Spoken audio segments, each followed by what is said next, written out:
Good morning বন্ধুরা, কেমন আছো তোমরা? আশা করছি বেশ ভালো আছো, আর আমরাও খুবই ভালো আছি। আর ভালো থাকার জন্য উঠে পড়ে দুজনা কর্তা গিন্নি মিলে লেগে পড়েছি। আর খুব ভোরে ঘুম থেকে উঠে দুজনেই বেরিয়ে পড়েছি একেবারে সোয়েটার নিয়ে। সোয়েটার বলতে কি, ওই ট্র্যাকস্যুট পরে চলে এসেছি। আর গ্রামের পরিবেশ, মনোরম পরিবেশ, চারিদিকে এই সূর্যি মামা উঁকি দিচ্ছে। আর চারিদিকটা বেশ ধোঁয়াশা ধোঁয়াশা, উত্তরের শীত ঢুকতে শুরু করে দিয়েছে গায়ে হাত পায়ে। এখন ঠান্ডা লাগা চলবে না, তার কারণে সমস্ত কিছুকে জড়িয়ে নিয়ে বেরিয়ে পড়েছি। তোমাদের দাদাভাইয়ের আমি অনেক সকালই আর এই গ্রামের রাস্তাতে মর্নিং ওয়াক করতে চলে এসেছি। আর গ্রামের মেট্রো রাস্তাটা অনেকটা দূর, আর এত ঠান্ডা লেগেছে চোখ থেকে, তারপরে নাক থেকে জল পড়ে যাচ্ছে।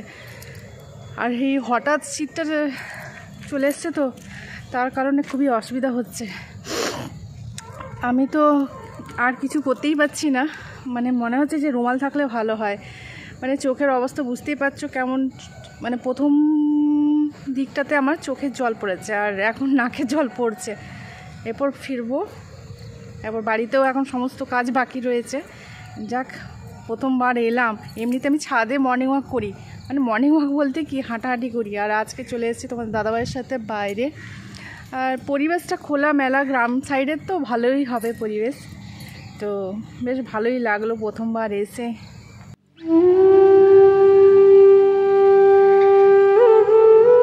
ফেরার পথে চলতে চলতে রাস্তার পাশে দেখি কি একটা ধোঁয়া উঠছে। কৌতূহলবশত সামনে এগিয়ে যেতেই দেখি খুবই একটা ইন্টারেস্টিং ব্যাপার ঘটেছে। ব্যাপারটা হচ্ছে, এখন তো শীত ঢুকেই গেছে, গুড়ের সিজন। তো এই সবেমাত্র খেজুর গাছ থেকে, মানে ভোরে ভোরেই তারা খেজুর গাছ থেকে খেজুর রস সংগ্রহ করে গুড় তৈরি করছে। আর এই খেজুর গুড় দিয়ে রুটি খেতে বেশ ভালো লাগে। আর খেজুর গুড়ের আরেকটা জিনিস, নলেন গুড়ের সন্দেশ। এই সন্দেশটাও বেশ ঠোঁটে জিভে লাগার মতো। আর বাড়িতে এসেই সঙ্গে সঙ্গে কাজে লেগে পড়েছি।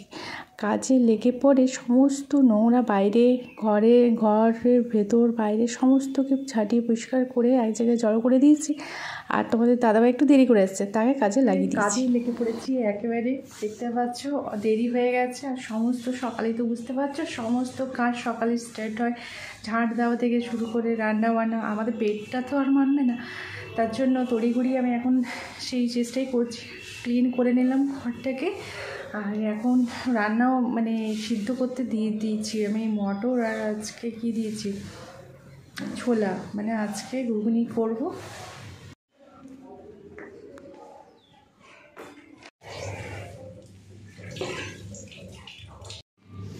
সিদ্ধ প্রায় মোটামুটি হয়ে গেছে।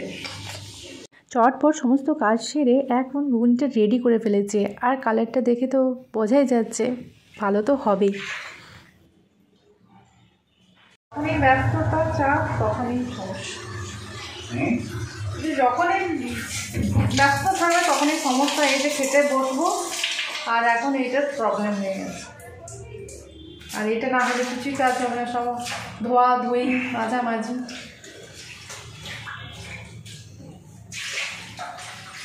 যত তাড়াতাড়ি করার চেষ্টা করছি তত দেরি হয়ে যাচ্ছে। আর আমি এই সাইডে সব রেডি করে বসে আছি। ওই কাজটা শেষ হবে, তারপরে এই দিকে কাজ শুরু হবে। এইটা প্রবলেম করছিল, জ্যাম হয়ে গেছিলো, এখানে জল পুরো আটকে যাচ্ছিলো। ব্যাস এতগুলো বাসন জমে আছে।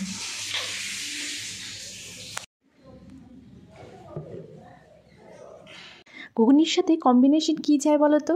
হ্যাঁ, তোমরা ঠিক ধরেছ, মুড়ি খেতে বেশ ভালো লাগে জমিয়ে। আজকে সময় সুযোগ হয়েছে, ঘুগনিতে তো সেই সিদ্ধ করতে লাগে, তারপরে তরকারিটা করা হবে, একটু টাইম লাগে। তো আজকে সময় সুযোগ হয়েছে, তাই মুড়ি দিয়ে আজকে জমিয়ে ঘুগনিটাকে খাবো আমরা। আর ব্যাস, আমি রেডি করে নিয়েও এসেছি। আমরা সকালবেলার জলখাবারটা রুটি দিয়ে শুরু করি, কিন্তু রুটির সাথেটা কী দিয়ে শুরু করব? ডেলি আলু ভাজা খেতে ভালোও লাগে না, মানে করি, আমার তো ভালো লাগে, তোমার দাদাভাই আলুটাকে সে ছুতেও চায় না। তো আমি কি তরকারি করব সেই রকম তো ভেবে পাই না। তারপরে তো স্কুলের জন্য রেডি হয়ে যায়, মানে স্কুলের জন্য রান্না বান্না তোড়জোড় শুরু করি। তো এটা কার কার ক্ষেত্রে হয়, আমার কিন্তু খুবই হয় যে ওর সাথে আমি কি করব, রুটির সাথে তরকারিটা কী করব। দুপুরে রান্নাবান্নার প্রিপারেশন হচ্ছে, ভাত ডাল হয়ে গেছে।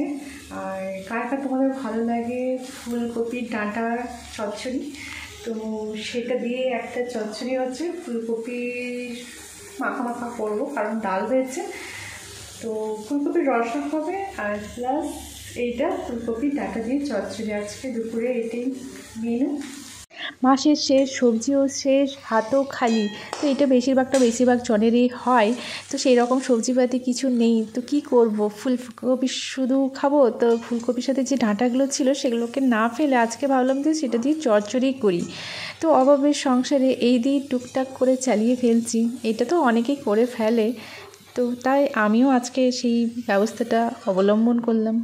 নিচে সবজি বসিয়ে দিয়ে এসে এখন আমি উপরে চলে এসেছি। আর এখানে কাপড়গুলো কালকের ভেজানো সেগুলোকে শুকনো করতে ছাদে দেবো। রান্নার ফাঁকে চলে এসেছি ছাদে কাপড়গুলো মেলতে। শীতকালে তো তাড়াতাড়ি বেলাটা চলে যায়, তার কারণে কাপড়গুলো ঠিক মতো শুকনো হয় না। তো এখন কাপড়গুলো আমি মেলে দেবো, আর রান্নাটা ওইদিকে চাপিয়েছি। তারপর তাড়াতাড়ি এটাকে মেলে ওর রান্নাটাকে কমপ্লিট করতে হবে। সময়ের সাথে তাল মিলিয়ে পাল্লা দিয়ে কাজ না করলে তুমি যেমন সমস্ত দিক থেকে পিছিয়ে যাবে, সেই রকমই আমরা জীবনে অনেকটা সময় আমরা পেরিয়ে এসেছি। কী করে যে দিনগুলো পেরিয়ে গেলো এখন ভাবলে বা চিন্তা করলে আমরা বুঝতে পারি, হায় রে, এই তো সবে আমরা খেলছিলাম, এই গাছে উঠছিলাম, আর কখন যে বড় হয়ে গেলাম, আর জীবনে কি পেলাম বা কি হারালাম আর কি করলাম, এই নিয়ে এখন জিনিস দেখাচ্ছি যারা ব্যাক ক্যামেরা করে। আমরা ছাদের মধ্যে একটা ছোট্ট করে বাগান করেছি, বেশি নয়, 3টে টবও নয়, এগুলো সেই ভাঙাচোরা আমাদের যা কিছু ছিল সেগুলোতে মাটি জোগাড় করে নিয়ে এসে এখানে ধনেপাতা লাগিয়েছি, শীতের সবজি, টমেটো আর লঙ্কা।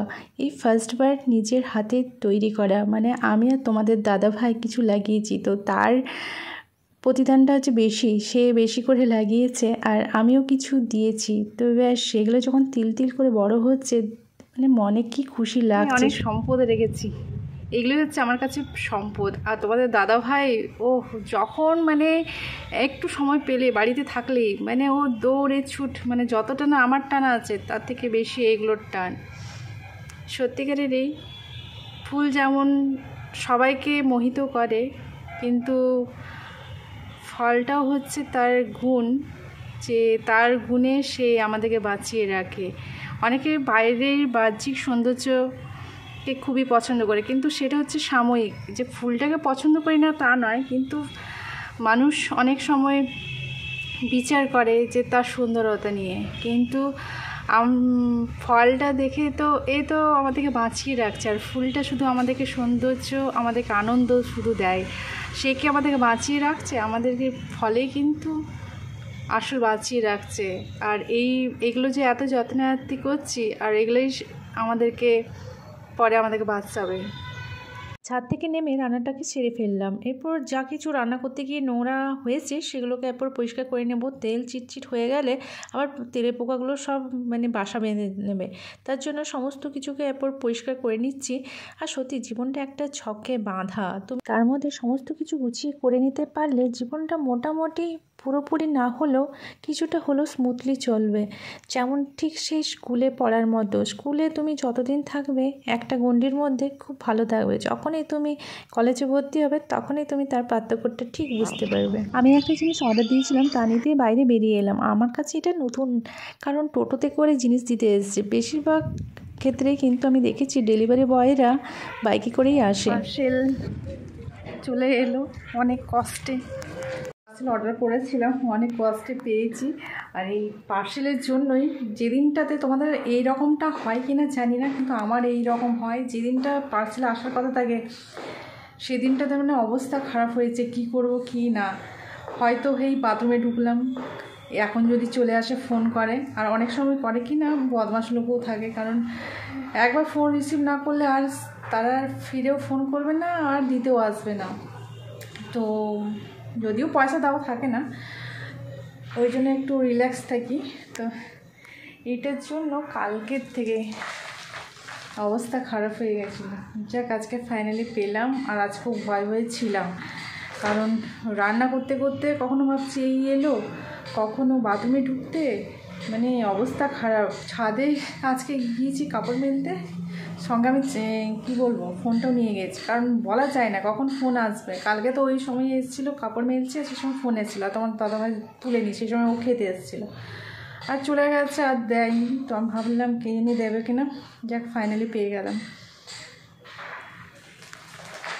এই যে ড্রাই ফ্রুটস, দেখা যাক খুলে কেমন আছে।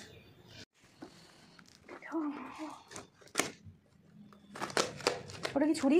ওটা তো জেলি লাগাবার জিনিস।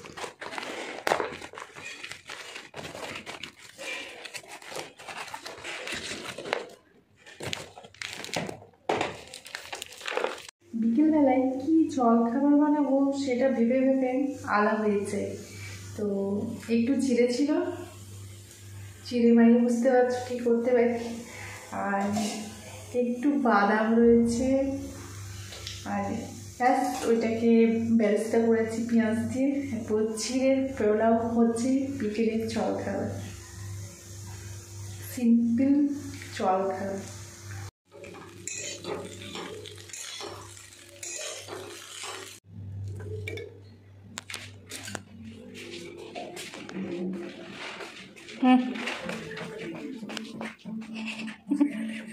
इतना कम खाने से क्या होगा?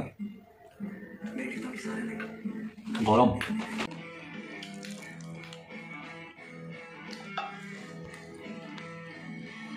বাড়িতে চাল পুরোপুরি শেষ হয়ে গেছে, এদিকে মাসেরও শেষ, হাত পুরোপুরি খালি, কিন্তু না খেললেও নয়, কারণ আমাদের ডেলি পাতে কিন্তু ভাতটা মাস্ট থাকবেই। তো তাই কর্তাগিন্নি মিলে এই বিকেলবেলায় চলে এলাম বাজার হাট করতে।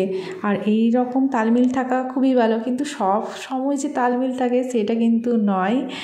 আর সংসার মানেই তো থাকবেই একটু টোকাটুকি কোটাকুটি, এইসব তো চলবেই, তো এটাই হচ্ছে জীবন। ফিরলাম ওই টুকিটাকি জিনিসপত্র, ফলস, পিকো, এই ব্যাগ করে বাজার করে নিয়ে আনলাম, কিন্তু ব্যাগটাও ভর্তি হলো না। আর একটা ব্যাগ ভর্তি হয়েছে, সেটা তোমাদের দাদাভাইয়ের কাছে রয়েছে। চাল নিয়ে এসেছি, চাল ফুরিয়ে গেছে। তো এই যে টুকিটাকি বাজার, ফলস, তারপরে আস্তর নিয়েছি, আর এইটা সেই তোমাদের দাদাভাইয়ের ঘাড় ব্যথা, তার কারণে এই ওষুধপত্র। এই যে একটা আস্তর, এগুলো সব ফল, এইটাও আস্তর,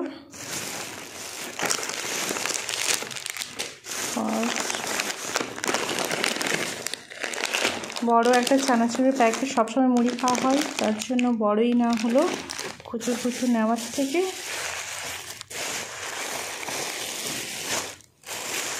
একটি নিয়েছি।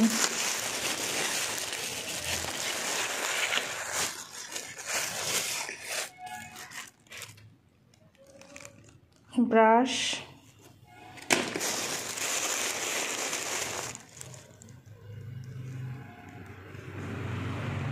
ঘি,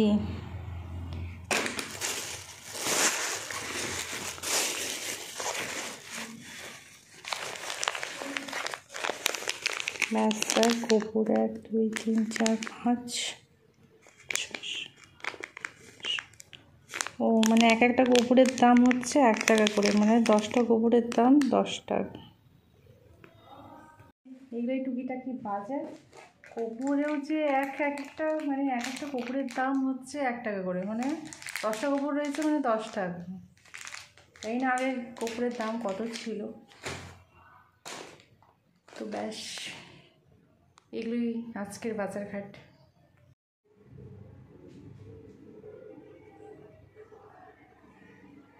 ঢুকে গেছে, তো আর তো সেরকম কোনো চিন্তা নেই, কারণ এই সময় খাওয়া দাওয়া রেস্ট্রিকশন, নো রেস্ট্রিকশন, যারা বেশি ভোজন বিলাসী তাদের এই সময়টা খাওয়া দাওয়ার ক্ষেত্রে খুবই ভালো, কারণ তেল ভাজাভুজি বা বিভিন্ন ভ্যারাইটিসের রান্নাবান্না, এই সময়টা পেটটা খুব সয়। তো যারা একটু ভোজন বিলাসী তাদের পক্ষে ভালো, মানে শীতকালটা খুবই ভালো। কিন্তু এখন অনেকেই যারা একটু শরীর সম্পর্কে সচেতন তারা কিন্তু অনেকটাই কমিয়ে দিয়েছে, কিন্তু এই শীতকালটা তো মোটামুটি খাওয়া চলে।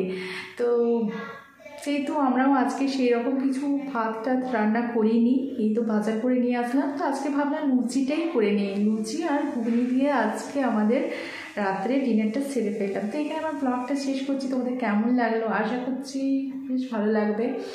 তো দেখাবো নেক্সট ব্লগে। তোমরা ভালো থেকো, সুস্থ থেকো, বাই।